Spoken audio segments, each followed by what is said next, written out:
हरिओम। सभी को हमारा नमस्कार।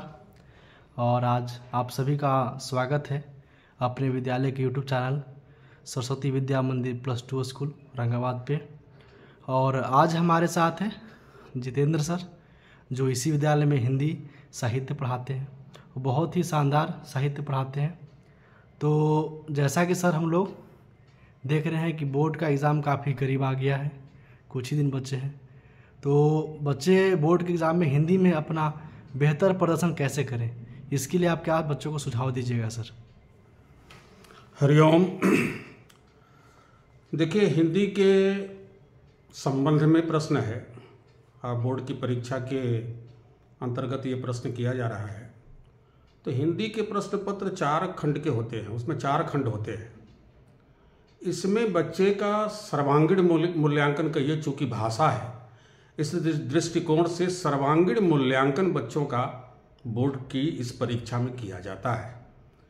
जैसे उसके खंड क में अपठित पूछे जाते हैं, एक गद्यांश और एक पद्यांश, जिस पर आधारित प्रश्न होते हैं 7-7 नंबर के। इन प्रश्नों के माध्यम से बच्चे के अंदर के उस कौशल को, उस अवेयरनेस को पहचाना जाता है कि स्कूल घर के अतिरिक्त इस देश, समय, काल, खंड, आसपास, पड़ोस, सबके विषय में उसकी अवेयरनेस क्या है, उससे ये पता चलता है। इसके बाद व्यावहारिक व्याकरण खंड ख में आएगा। खंड ग में पाठ्य पुस्तक से संबंधित प्रश्न पूछे जाते हैं और खंड घ में रचनात्मक प्रश्न पूछे जाते हैं। जहाँ तक बहुत अच्छे अंक लाने की बात है, तो बहुत अच्छे अंक आते रहे हैं और उम्मीद है कि इस साल भी आएंगे।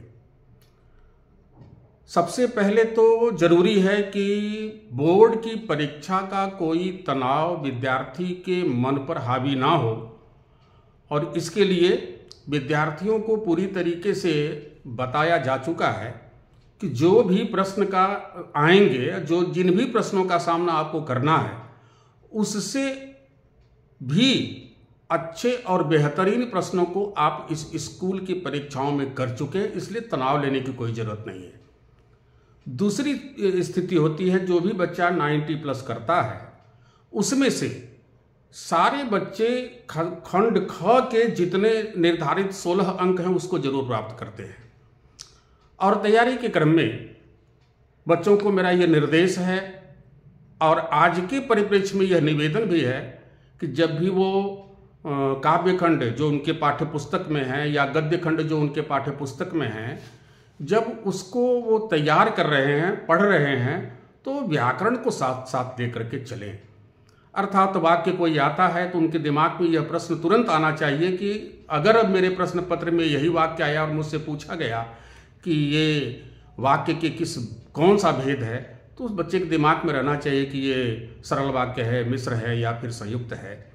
उसी तरीके से पढ़ते समय ही ये बच्चे के दिमाग में आना चाहिए कि मान लिया जाए इसी वाक्य का कोई ये पद है और यही देकर इसका परिचय मुझसे पूछा जाए तो उसका परिचय क्या होता है। अर्थात अलग से व्याकरण की तैयारी करने की आवश्यकता नहीं है, बल्कि पाठ्यक्रम के साथ साथ ही व्याकरण को लेकर के चलना है।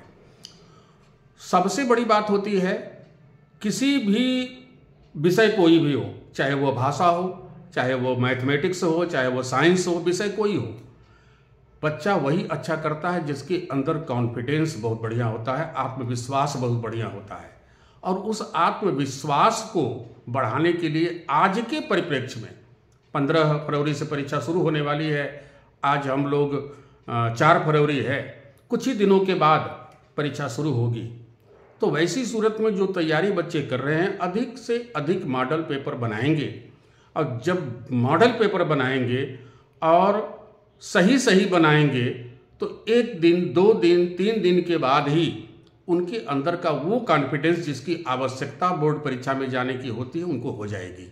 इस प्रकार से वो बहुत अच्छा अंक हासिल करेंगे, और मुझे उम्मीद भी है, शुभकामना भी है कि बोर्ड की परीक्षा में तनाव रहित होकर के जाएं और अपनी तैयारी की परख मॉडल क्वेश्चन को सॉल्व करके देखें।